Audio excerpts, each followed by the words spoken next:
खबर देहरादून से है, जहां आइसलैंड से पहुंचे प्रतिनिधिमंडल का सीएम पुष्कर सिंह धामी ने स्वागत किया। इस दौरान उन्होंने इस विषय पर कहा कि उन्हें गर्व है कि उत्तराखंड राज्य में लगभग 40 जगहों पर जियो थर्मल के प्लांट लगाए जा रहे हैं। बता दें कि इस दौरान उन्होंने पीएम मोदी का आभार भी जताया है।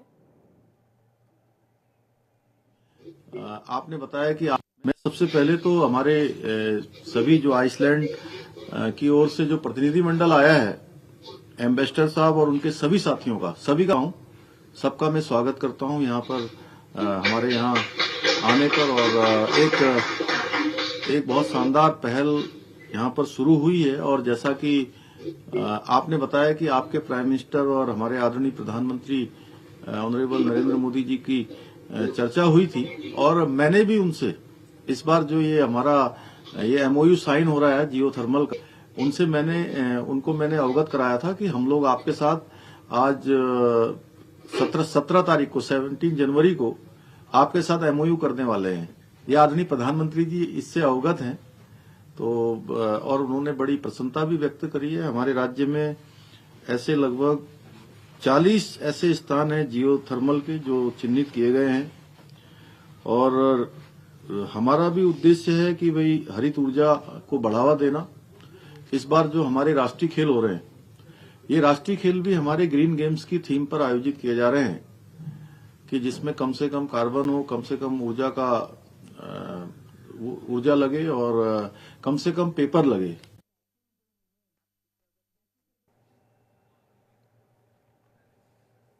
खबर कोटद्वार से है, जहां पौड़ी गढ़वाल में मुख्यमंत्री पुष्कर ने नगर निकाय चुनाव के लिए बीजेपी प्रत्याशियों के पक्ष में वोट मांगे। स्टार प्रचारक सीएम धामी ने जनसभा को संबोधित किया और इसी दौरान उन्हें सुनने के लिए बड़ी संख्या में लोग शामिल हुए। जनसभा के दौरान सीएम धामी ने अपनी सरकार की उपलब्धियां गिनाते हुए कहा कि हमारी सरकार ने आम जनता के लिए सुविधाओं में इजाफा किया। यही कारण है कि निकाय चुनाव में बीजेपी को जनता का समर्थन मिल रहा है।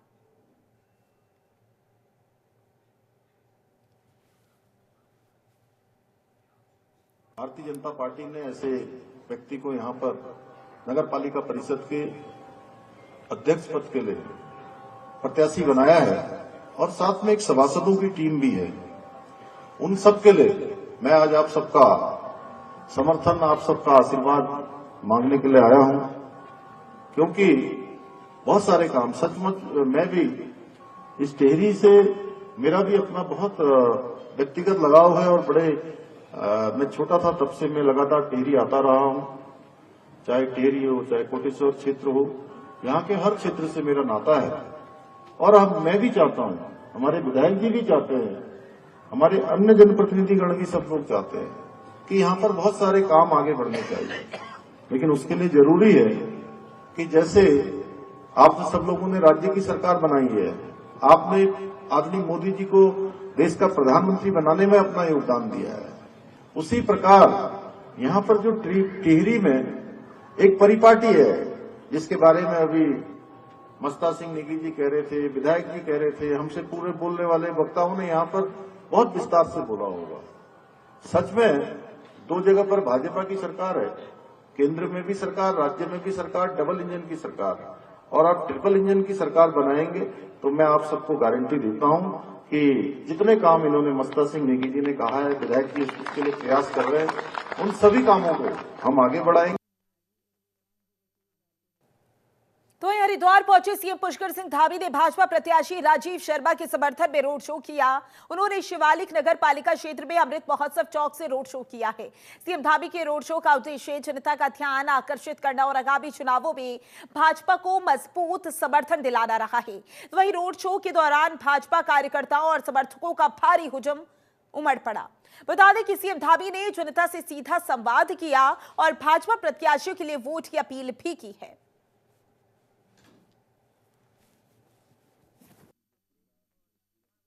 चाहे केंद्र में आदरणीय प्रधानमंत्री मोदी जी को तीसरी बार प्रधानमंत्री बनाना हो या राज्य में डबल इंजन की सरकार बनानी हो, सब में अपना आशीर्वाद दिया है। आज मैं प्रदेश के अनेक स्थानों पर जा चुका हूं। लोगों के बीच में जिस प्रकार से उनका समर्थन मिल रहा है, आशीर्वाद मिल रहा है, इसमें कोई संदेह नहीं है कि देवभूमि के लोग निकायों में भी भाजपा की सरकार बनाएंगे। ट्रिपल इंजन लगाएंगे और तेज गति से जो विकास है उसको गति प्रदान करने में। तो वहीं अंतिम दौर में 38वें राष्ट्रीय खेलों की तैयारी सीएम धामी लगातार ले रही तैयारियों का अपडेट। 20 जनवरी को सभी काम पूरा करने के निर्देश दिए। 28 फरवरी से 14 फरवरी तक राष्ट्रीय खेल होंगे, ये बड़ी जानकारी आप तक पहुंचा रही है। पोर्टल पर अब तक 5700 खिलाड़ियों का रजिस्ट्रेशन हुआ है।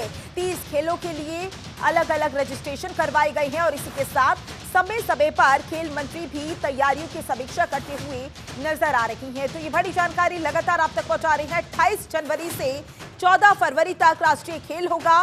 पोर्टल पर अब तक 5000 का रजिस्ट्रेशन हुआ है। इसके अलावा अगर बात कर ली जाए तो 30 खेलों के लिए अलग अलग रजिस्ट्रेशन करवाए गए हैं, यानी कि जो तैयारियां हैं वो चल रही है। समय समय पर खेल मंत्री भी तैयारियों की समीक्षा करती हुई नजर आ रही हैं। सीएम धामी भी खेलों की तैयारियों को लेकर लगातार जायजा ले रही हैं और तमाम दिशा निर्देश भी मुख्यमंत्री पुष्कर सिंह धामी की ओर से जारी किए जा रहे हैं।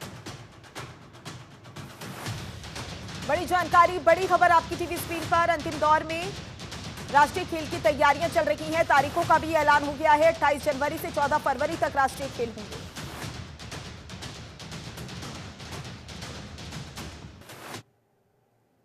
तो वहीं निकाय चुनाव की उल्टी गिनती शुरू हो चुकी है। 23 जनवरी को मतदान होना है और 25 जनवरी को मतगणना होगी। वहीं अब राजनीतिक पार्टियां जोरों शोरों से चुनाव प्रचार में जुट गई हैं। कांग्रेस प्रदेश अध्यक्ष करण बाहरा ने बीजेपी पर निशाना साधते हुए कहा कि प्रदेश में कई आपराधिक घटनाएं घटित हुई हैं, लेकिन सरकार ने कानून व्यवस्था सुधारने के लिए कोई ठोस कदम नहीं उठाया है। उन्होंने कहा कि निकाय चुनाव में प्रदेश में कई मुद्दे हैं। अगर रुड़की के जनता ने इस बार कांग्रेस प्रत्याशी पूजा गुप्ता को अपना समर्थन दिया तो यहां विकास कार्य किए जाएंगे। सर, हम लोगों का जो मोटिव है वो पहले तो ग्रीन उत्तराखंड का है। पर्यावरणीय जो परिवर्तन आ रहे हैं उनको कैसे रोकें, कैसे हम प्रदूषण को रोकें। हमारा महिला अपराध के मामले में जो लड़ाई कांग्रेस काफ़ी लंबे समय से लड़ रही है वो है।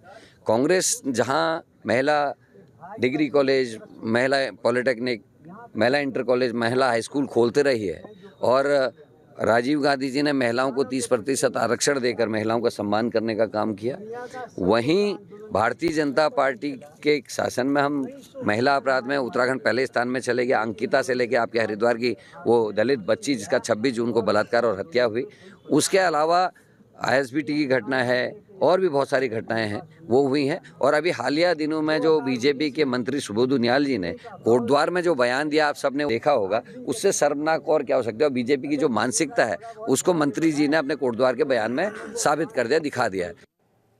तो वहीं उत्तराखंड में निकाय चुनाव को लेकर बीजेपी और कांग्रेस के नेता रात दिन प्रचार प्रसार में लगे हैं और इसी क्रम में कांग्रेस प्रदेश अध्यक्ष और स्टार प्रचारक करण बाहरा ने हरिद्वार में चुनाव प्रचार किया और इस दौरान उन्होंने नगर निगम से मेयर पद की कांग्रेस प्रत्याशी अमरीश देवी बालियान के समर्थन में रोड शो किया है।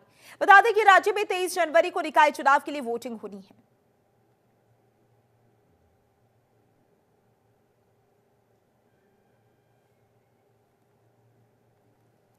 खबर हरिद्वार से है, जहां भाजपा मेयर पद की प्रत्याशी किरण जैसल को वैश्य समाज की महिला विंग ने समर्थन दिया है। वहीं बीजेपी प्रत्याशी किरण जैसल ने नगर निगम के कई वार्डों में जनसंपर्क किया। इस दौरान उन्होंने कहा कि हरिद्वार नगर निगम को प्रदेश का सर्वश्रेष्ठ निगम बनाने के लिए पूरी निष्ठा और ईमानदारी से काम करेंगी। उन्होंने विपक्ष पर निशाना साधते हुए कहा कि उनके पास हरिद्वार को आगे ले जाने के लिए ना तो कोई विजन है और ना ही कोई रोड मैप।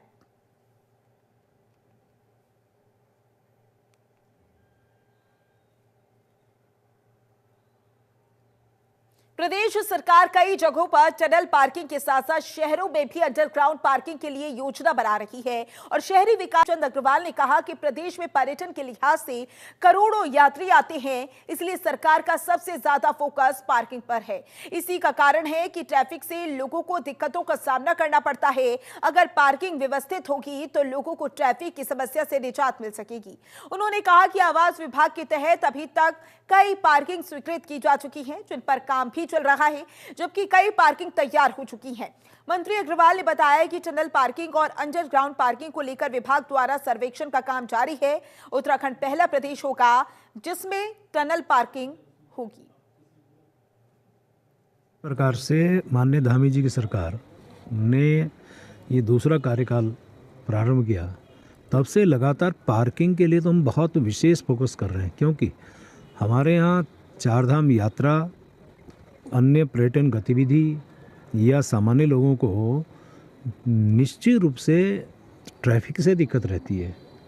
पार्किंग यदि व्यवस्थित होगी, पार्किंग यदि पर्याप्त होगी, पार्किंग यदि ठीक ठाक हर जगह पे होगी, तो इससे भी निजात मिलेगी और एक व्यवस्थित व्यवस्था, यानी कि चाहे वो ट्रैफिक के लिए होगी, चाहे देखने में होगी या किसी भी रूप में, वो बहुत ठीक ठाक लगेगी।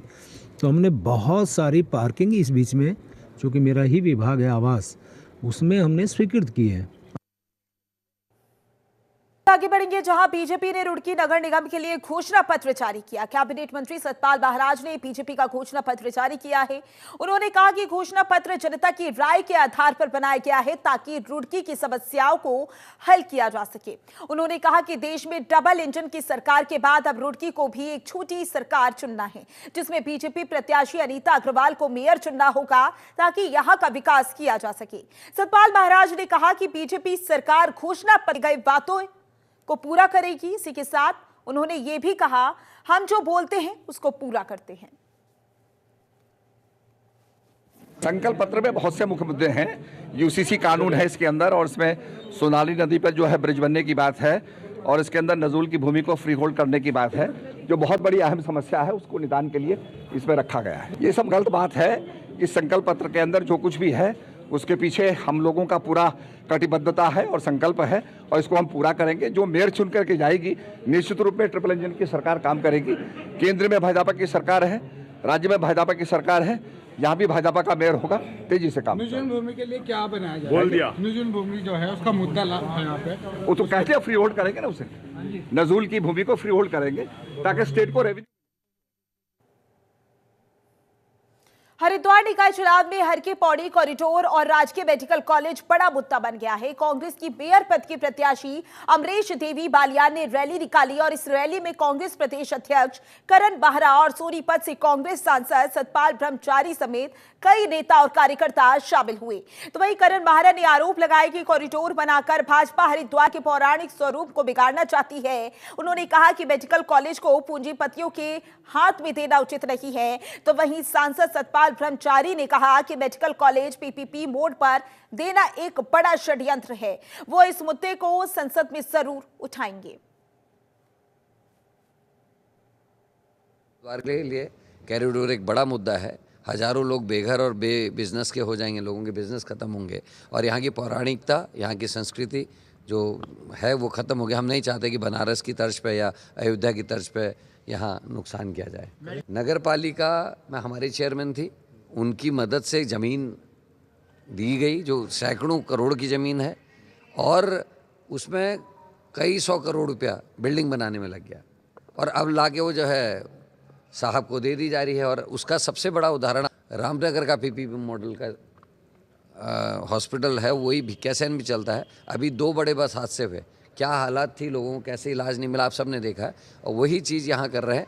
इन्होंने तय कर लिया, केंद्र की सरकार हो चाहे राज्य की सरकार हो, बड़े बड़े संस्थान सरकारी पैसों में बन रहे हैं, उसके बाद उनको सेठों को दे दिया जा रहा है। ये दुर्भाग्यपूर्ण है देश के लिए भी और हमारे लिए। 100 सीट यहाँ पर हैं, उनका भविष्य क्या करेगा, वो यहाँ पढ़ेंगे या कहाँ पढ़ेंगे, खुद सोच लेना चाहिए। जो सरकारी फीस पर यहाँ पर भर्ती किए गए थे, क्या प्राइवेट वाला इनको मान्यता देगा या प्राइवेट वाला कराएगा? और बहुत इसमें बड़ा घपला है, चाहे प्रदेश के बड़े नेता हों चाहे और नेता हों। भाई निश्चित तौर पे प्राइवेट अब तो चालू भी नहीं हुआ था, पीपी मोड पे देना। और भी बहुत लोग थे, किसी अच्छे संस्थान को दे देते, ऋषिकेश एम्स को दे देते, या और हमारे जो धार्मिक ट्रस्ट चलाने वाले लोग हैं, जो हॉस्पिटल चल रहे हैं, उनको दे देते। कम से कम वो चैरिटी पे तो काम करते। बिल्कुल करूँगा, एक नागरिक होने के नाते। ठीक है, मैं हरियाणा से सांसद हूँ, लेकिन हरिद्वार का भी मेरे ऊपर बहुत बड़ा एहसान और बहुत बड़ा उपकार है। सतपाल ब्रह्मचारी को राजनीतिक हैसियत बनाने में हरिद्वार के नागरिकों का बहुत बड़ा हाथ है। हरिद्वार में हूँ, मेरा नैतिक कर्तव्य बनता है कि मैं सही को कहने की हिम्मत रखता हूँ और रखूँगा। फिलहाल के लिए इस बुलेटिन में बस इतना ही। बने रहिए जनतंत्र टीवी के साथ। नमस्कार।